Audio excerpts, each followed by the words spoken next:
My name's Jonathan Knight. I'm the executive producer for Dante's Inferno at Visceral Games in Redwood Shores.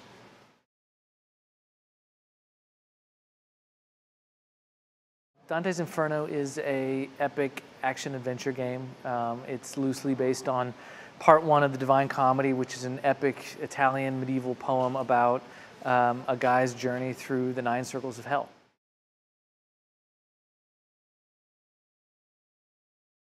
So the game's defining feature, I think, is really the combat. It's just incredibly fast-paced and responsive and rewarding combat. Dante fights with 2 main weapons. He's sort of a dual character. He's got a giant, deadly scythe that he steals from Death, a huge blade that does a lot of punishing combat moves. And then he's also got this holy cross that represents kind of more his holy warrior side.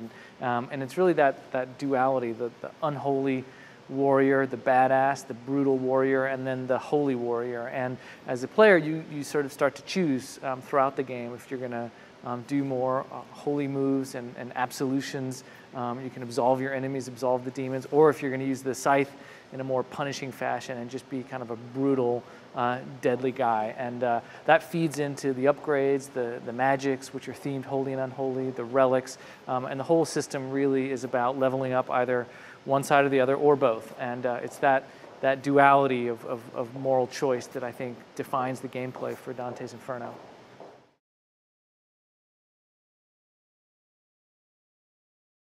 So at the event here in London at the Winter Showcase, we're showing Lust, which is the second circle of hell, and it's a big crazy level with the giant boss Cleopatra, who's kind of kidnapped Beatrice, and you're sort of racing up the tower to save her, and engaged in fighting off this boss kind of throughout the level.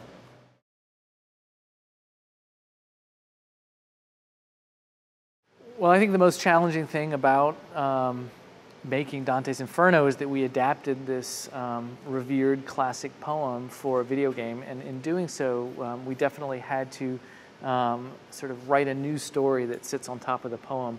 We've been quite faithful and literal with the geography of hell, the settings and the characters, the monsters, everything sort of that Dante Alighieri imagined in terms of the physical place. But when it comes to the story, the poem is a little intellectual, a little philosophical, and Dante from history is more of a poet, and we wanted to reimagine him as a warrior. So we crafted a new story. It's still Dante, it's still Beatrice, it's still Lucifer, it's still Virgil, but the stakes are much higher.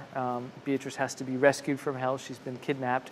And Dante has this dark past, and we sort of crafted this series of sins and transgressions and betrayals that he's committed in his past, and he has to face those sins in hell. And so the game kind of takes this dark turn as we find out more and more about him. So I would say, you know, the most sort of challenging and rewarding thing was to reinvent Dante Alighieri as a dark action anti-hero.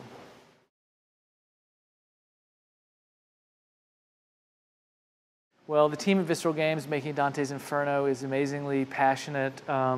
It's an incredibly talented team. We're super dedicated to quality and polish, and we just have an incredible team of artists and graphic engineers and animators that are really giving a very unique and very artistic sort of take on this great poem. So team's working super hard, and they really giving everything they've got to have it be just the greatest game it can be.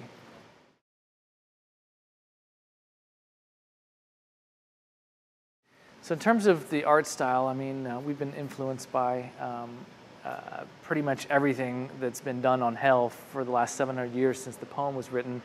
We really looked all the way back to kind of Botticelli's drawings through you know, the Dutch painters Bruegel and Bosch, and then into kind of the Romantic period. You've got French painters and then sculptors. You've got Rodin did the Gates of Hell, and Doré did all those drawings.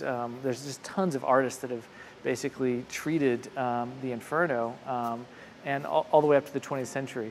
But the one guy that really stands out for me is the guy that we called at the beginning of the project in pre-production, and that's Wayne Barlow. He's designed the the creatures for the Hellboy and Hellboy 2 movies, and Harry Potter, and he's worked for Guillermo del Toro on The Hobbit, and he's just this crazy, brilliant artist who has been painting hell for the last 15 years, and he just has a very twisted and unique vision, and we partnered with him in the very beginning, and he did a bunch of sketches for us, and that was really the inspiration for a lot of the creatures and environments you see in the game today.